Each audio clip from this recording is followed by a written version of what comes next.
Olá, queridos! Sejam bem-vindos ao programa Profecias Bíblicas Esperança das Nações. Louvado seja o nome de Deus, porque mais uma vez podemos estudar a palavra de Deus, a voz do Senhor dizendo ao nosso coração, nos indicando o caminho e a maneira correta de viver nesses últimos dias da história da Terra. Eu quero orar com você, porque hoje vamos tratar de um assunto muitíssimo importante, a volta do Senhor Jesus pela linguagem de Daniel e outros escritores bíblicos. Vamos orar agora?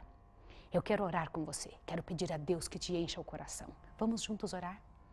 Misericordioso Deus e Pai que estás nos céus, em nome de Jesus Cristo, teu Filho, quero te agradecer pela bênção que temos de estarmos juntos novamente, junto com os teus filhos, esses que estão nos assistindo agora, para sabermos o que o Senhor pensa, o que o Senhor deseja de nós e o que vai acontecer nos últimos dias da história da Terra, para que não sejamos enganados. Em nome de Jesus, nós rogamos e agradecemos. Amém.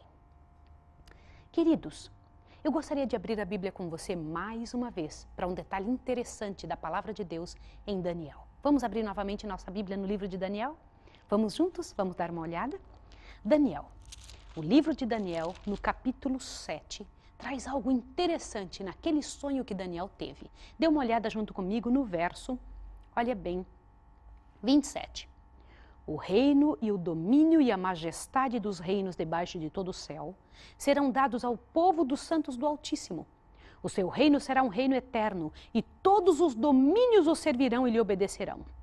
O que você acha que está relacionado com esse acontecimento? A vitória dos filhos de Deus. Quando isso vai acontecer? Por ocasião da volta de Jesus, não é verdade? Não é assim? Lembra-se daquele sonho de Nabucodonosor, quando aquela pedra veio e bateu nos pés da estátua? Lembra disso? E que ao bater nos pés da estátua, estraçalhou a estátua inteira, acabou com a estátua toda, e aquela pedra se transformou num grande monte e encheu toda a terra? É a volta do Senhor Jesus, é o reino de Jesus sendo estabelecido para sempre nessa terra. Mas eu gostaria de lhe fazer uma pergunta que as pessoas têm feito, essa mesma pergunta para mim, e gostaria de levar você a pensar e com isso responder a pergunta dos nossos telespectadores a respeito do porquê que Jesus demora tanto voltar. Se ele prometeu voltar, por que ele está demorando? Inclusive há algumas pessoas que dizem que Jesus não vai voltar. Isso já acontecia no tempo dos escritores do Antigo Testamento e do Novo Testamento. Vamos ver o que Pedro, o apóstolo de Jesus, disse a respeito. Abra sua Bíblia em 2 Pedro, capítulo 3. Vamos juntos? Abre aí a sua Bíblia em 2 Pedro. É lá pertinho de Apocalipse, no finzinho. E você precisa acompanhar estas verdades para que você tenha o que responder para as pessoas e possa encher o seu coração agora da bênção de Deus para que você possa entender qual é a vontade do Deus Altíssimo para a sua vida nesses últimos dias. Por que Jesus demora tanto voltar? Será que vai voltar mesmo? Dê uma olhada em 2 Pedro 3, versículo 3 em diante. Vamos juntos? Sabei primeiro que nos últimos dias virão escarnecedores andando segundo as suas próprias concupiscências e dizendo: onde está a promessa da sua vinda? Desde que os pais dormiram, todas as coisas permanecem como desde o princípio. As pessoas perguntam: onde está a promessa da volta de Jesus? Pois eu quero responder esta pergunta para você, da mesma maneira como pela graça de Deus nós encontramos na voz de Judas, na voz desse Judas que eu estou falando. Não é o mesmo que traiu a Jesus? É aquele escritor de um livro antes do Apocalipse. Contém somente um capítulo e ele cita o que Enoque pregava, na voz de Enoque, o que Enoque pensava da vinda de Jesus. Judas, o versículo 14, presta atenção, interessante. O que encontramos de muito interessante aqui. Concernente a estes, profetizou Enoque, o 7º depois de Adão. Vede, o Senhor vem com milhares de seus santos para fazer juízo contra todos e para fazer convictos todos os ímpios acerca de todas as obras ímpias que impiamente praticam e das todas as duras palavras que os ímpios pecadores contra ele proferiram. Interessante, Enoque já na época dele já pregava que Jesus Cristo iria voltar. Como que pode uma coisa dessa? Você sabe quando Enoque viveu? Enoque foi o 7º depois de Adão. Ele viveu antes do dilúvio, viveu lá no início deste planeta. E ele já pregava que Jesus Cristo iria voltar com milhares de anjos ao redor dele. E ele viria para fazer juízo. Eu quero comentar com você essa palavra juízo. Queridos, há 3 tipos de juízo. E eu queria que agora você marcasse isso no seu coração, num caderno, em qualquer lugar, e pedisse para nós esse estudo escrito. Nós vamos mandar para sua casa, totalmente gratuito, para que você possa ter a oportunidade de ir acompanhando o que eu tenho falado. As passagens bíblicas que talvez às vezes a gente perde uma ou outra, você precisa entrar em contato com isso. 3 tipos de juízo. Quais são eles? Primeiro, o juízo investigativo. O que é juízo investigativo? Juízo investigativo é a maneira que Deus encontra de nos explicar que há uma investigação nos dados a respeito das pessoas. Investiga-se para ver se é realmente assim, tá bem? Esse juízo investigativo, ele está acontecendo agora no céu. O segundo tipo de juízo é o juízo comprovativo. Depois que as provas vêm para a nossa presença, é preciso comprovar se aquilo é verdade ou não. Depois que se investiga os fatos, é necessário fazer uma comprovação. E é isso que vai ser feito um dia, comprovar os fatos se realmente é desta forma. E depois o terceiro tipo de juízo é o juízo executivo. Quando depois que se confirmam os fatos, se dá a sentença. Guarde isso na sua mente. Então, quando a Bíblia fala que Jesus virá trazer juízo, que tipo de juízo está falando? O primeiro, o segundo ou o terceiro? É importante que você tenha isso em mente, isso fique claro dentro da sua mente, para que você possa compreender. Então, na linguagem de Enoque, ele já dizia, eis que vem com todos os santos. E nos lábios de Jó?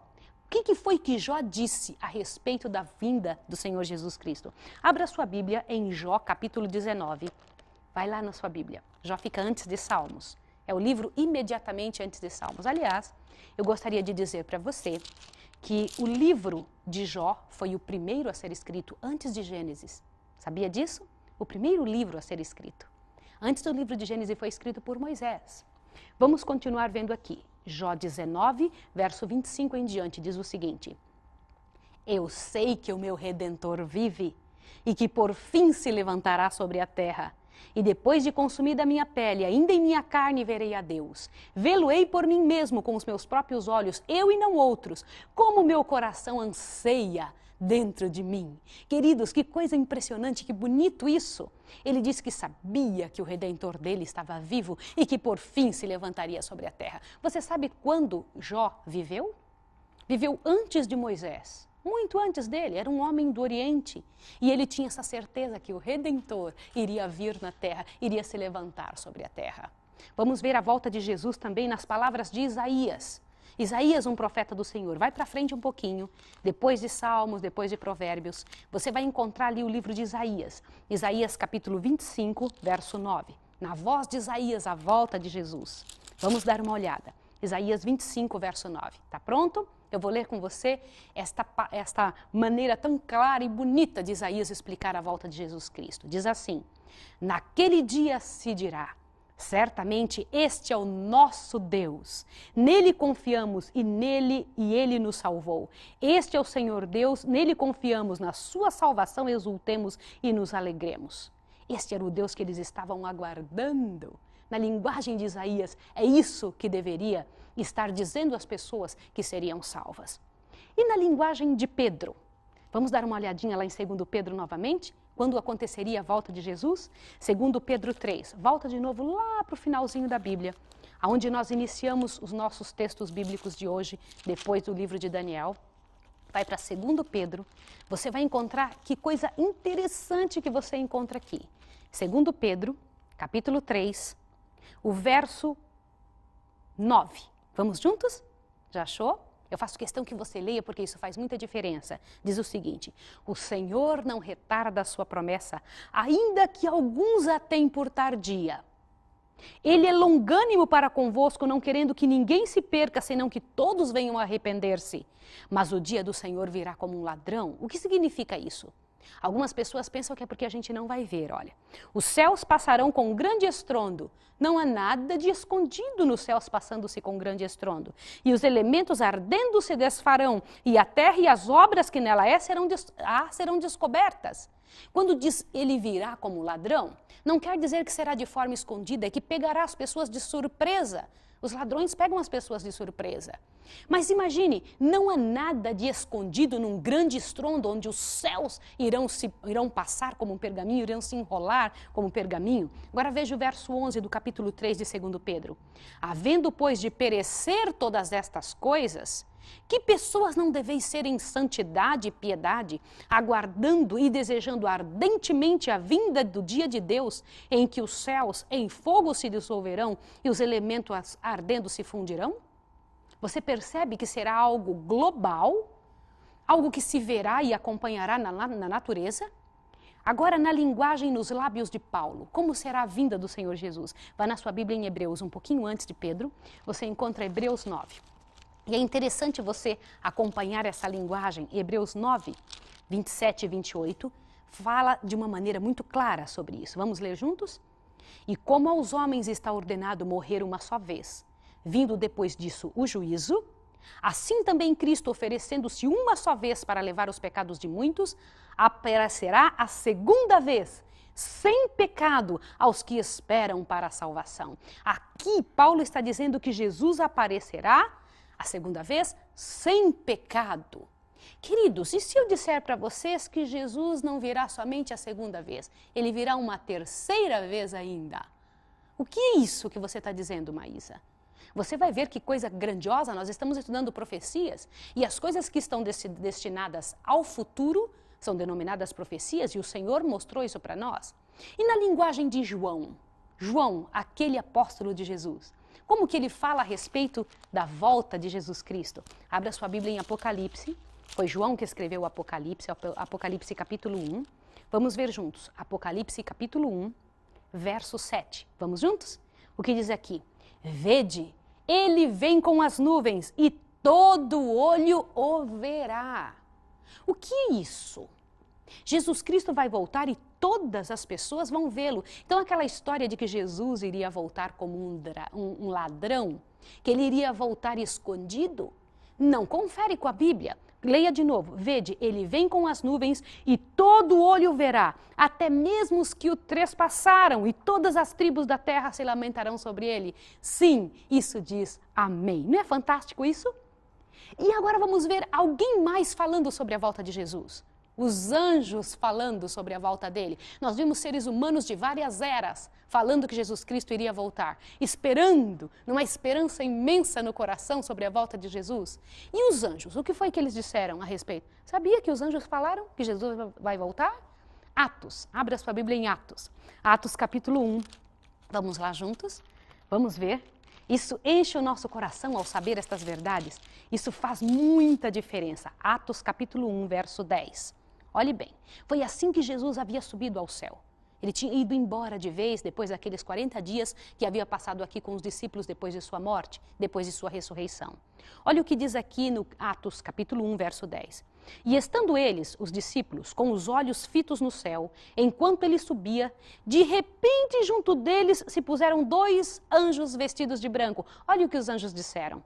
Os quais lhes disseram: varões galileus, por que estáis olhando para o céu? Este Jesus que dentre vós foi recebido no céu, há de vir da mesma maneira como viste subir. Os anjos confirmaram que Jesus iria voltar da mesma maneira que ele foi visto subir. Como foi que Jesus subiu?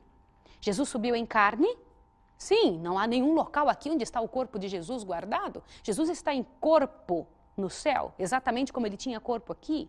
E ele foi visto subindo. E os anjos disseram: da mesma maneira que vocês viram ele subir, ele vai voltar.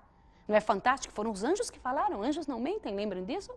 Não é interessante ver isso? Agora eu quero que você veja da boca, dos lábios do próprio Jesus, explicando como seria a sua volta. Se ele iria voltar ou não. Nós passamos por pessoas, depois os anjos, agora o Senhor Jesus Cristo falando. Vamos lá? Eu quero ver em São João 14. Todo mundo conhece esse verso de cor, não é? São João 14. E eu quero que você fale junto comigo esse verso. São João 14, onde o Senhor Jesus Cristo, do verso 1 em diante, abre um leque lindo de sua própria voz a respeito dessa verdade. Diz assim: não se turbe o vosso coração. Vamos falar junto comigo? Credes em Deus, crede também em mim. Na casa de meu Pai há muitas moradas.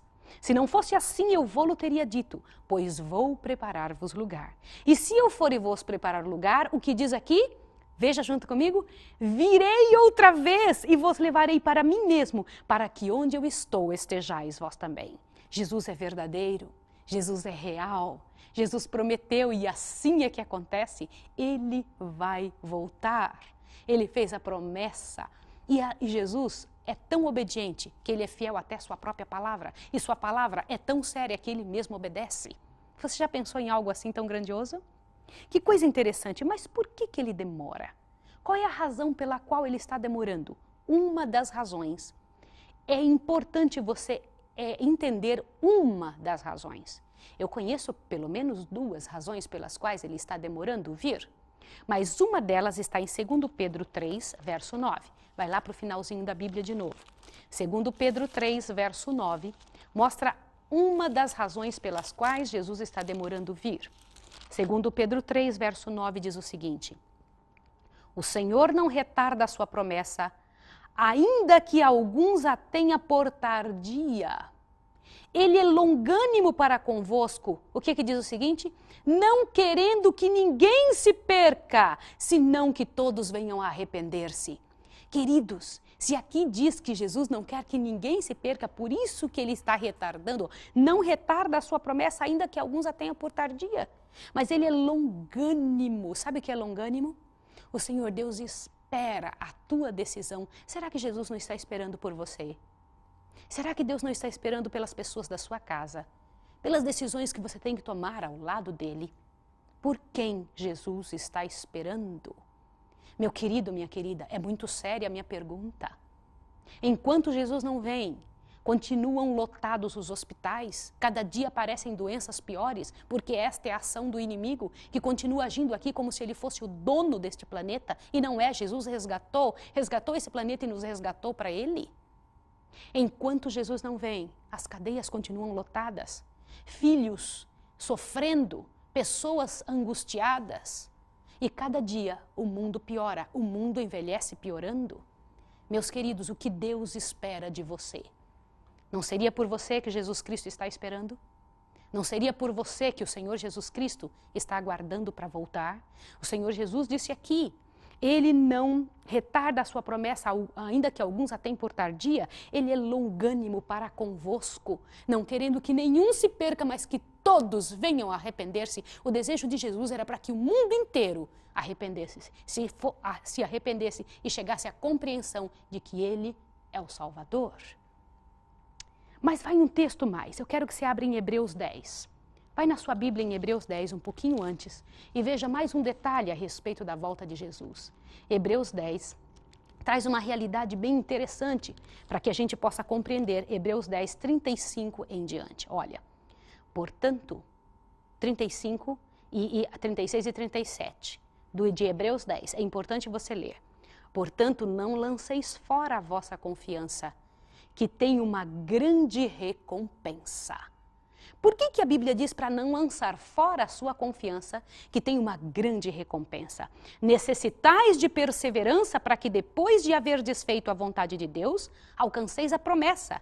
Pois ainda em pouco tempo, aquele que há de vir, virá e não tardará. Bendito seja o nome do Senhor.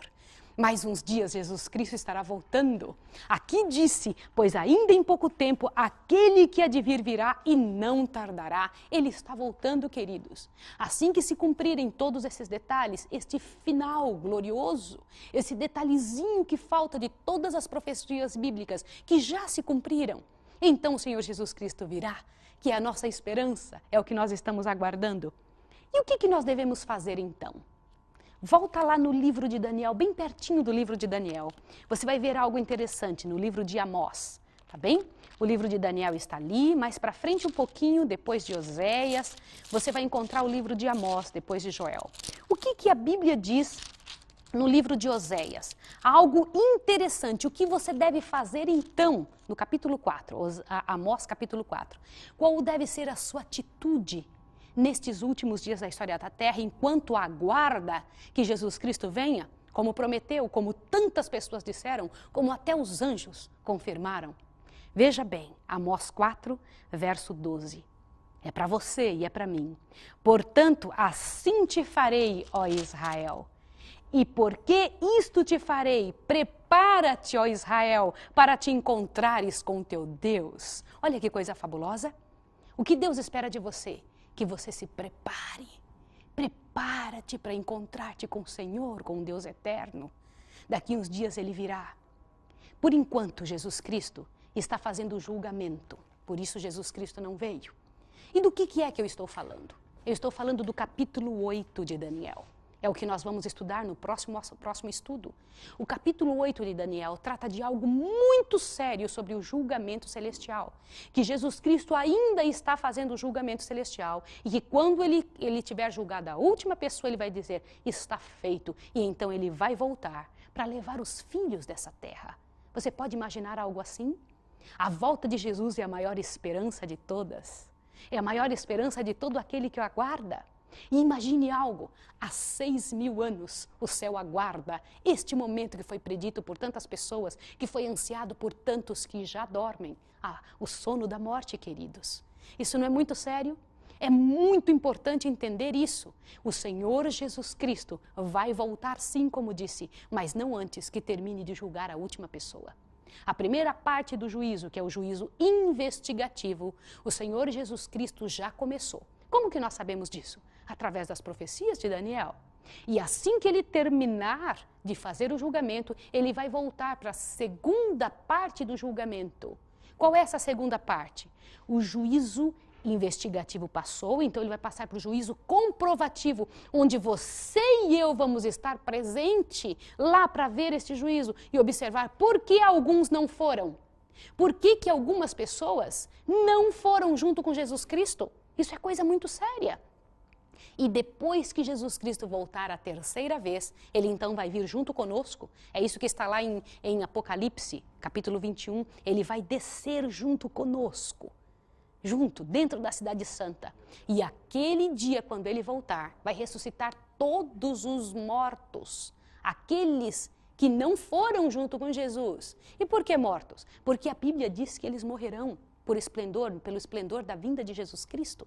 Quando Jesus vier a segunda vez, que é essa próxima vinda dele, ele virá com os anjos para nos buscar. E no momento em que ele vier, vai morrer todas as pessoas que não estão preparadas. E depois passará 1000 anos. E depois de 1000 anos, a volta de Jesus Cristo será depois desse 1000 anos junto com a cidade santa. E quando ele vier, ele virá trazer o outro tipo de juízo. O juízo executivo. Ele vai executar a obra que ele mesmo disse que faria, exterminar para sempre com o pecado. Jesus quer fazer um trabalho em você hoje, não amanhã. Não fique adiando o dia em que você vai dizer sim ao Salvador. Isso é coisa muito séria. Jesus Cristo vai voltar sim, ainda que o mundo inteiro não acredite, ele volta, porque ele cumpre a promessa dele. Louvado seja o nome de Deus, porque hoje você pode tomar uma decisão.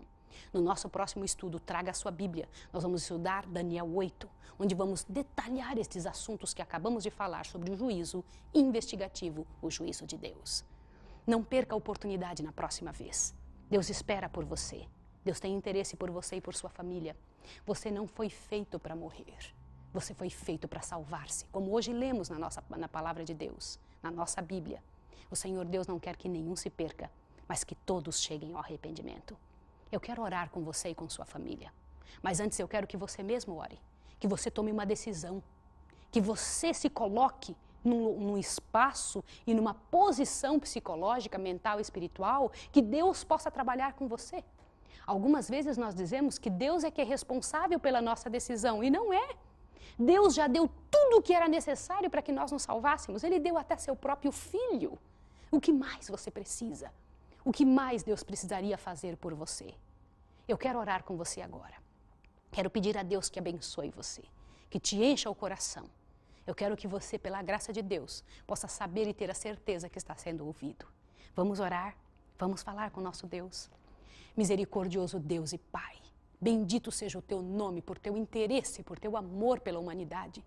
Porque o Senhor nos amou ainda quando éramos pecadores, Senhor, e trouxe o Senhor Jesus Cristo como uma oferta pelo nosso pecado e resolveu o nosso problema. Eu te imploro em nome de Jesus que nos ajude a estarmos preparados para aquele dia, para que possamos estar com cabeça erguida para dizer aquilo que Isaías comentou. Este é o nosso Deus a quem aguardávamos. Na sua salvação exultamos e nos alegramos. Em nome de Jesus Cristo, abençoe essa pessoa que está em casa. Ajuda para que esteja preparada para aquele dia. Em nome de Jesus Cristo, aquele que está no lugar santíssimo do santuário celestial, para quem oramos e para quem enviamos a nossa oração agora, em nome dele rogamos e agradecemos. Amém.